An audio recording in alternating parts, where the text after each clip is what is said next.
दो बकरियों की कहानी। नदी किनारे एक छोटा सा गांव था। गांव में रहने वाले लोगों ने नदी पार करने के लिए उस पर एक पुल बनाया हुआ था।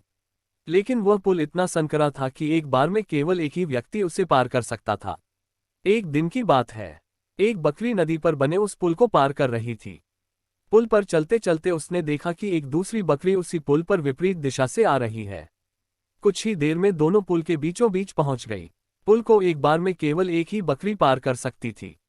इसलिए दोनों बकरियां कुछ देर तक इंतजार करती रही कि सामने वाली बकरी पीछे हट जाएगी। लेकिन ऐसा नहीं हुआ। दोनों में से कोई भी अपनी जगह से नहीं हिली, बल्कि अकड़कर खड़ी रही। तब एक बकरी दूसरी बकरी से बोली, तुम मुझे जाने का रास्ता दो, क्योंकि मैं तुमसे बड़ी हूं। इस बात पर दूसरी बकरी हंस पड़ी और बोली, होगी तुम मुझसे बड़ी, लेकिन मैं तुमसे कहीं ज्यादा ताकतवर हूं। मैं तुमसे जल्दी ये पुल पार कर लूंगी, इसलिए तुम मुझे रास्ता दो। पहली बकरी बोली, मैं तुमसे बड़ी भी हूं और ताकतवर भी, इसलिए हट जाओ। कुछ देर तक दोनों में इस बात पर बहस होती रही कि दोनों में कौन ज्यादा ताकतवर है। फिर बहस लड़ाई में बदल गई। दोनों अपनी सींगों से एक दूसरे पर वार करने लगी। धीरे धीरे उनकी लड़ाई बहुत बढ़ गई। परिणाम ये हुआ कि उनका संतुलन बिगड़ा और वे दोनों पुल से नीचे नदी में जा गिरी। नीचे नदी की तेज धार उनको बहा ले गई और अंततः दोनों मर गई।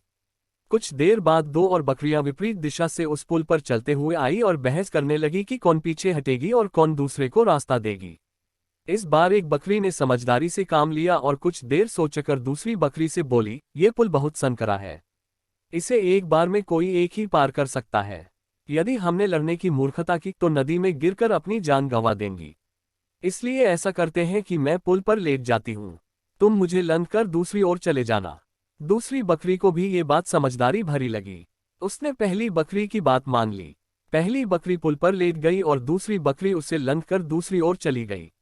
इस तरह दोनों ने पुल पार कर लिया। सीख 1, गुस्सा और अहंकार बर्बादी की ओर ले जाता है। 2, वहीं समझदारी से काम लेने पर हर समस्या का समाधान निकल आता है। ऐसे ही और नए वीडियो देखने के लिए हमारे चैनल को सब्सक्राइब करें।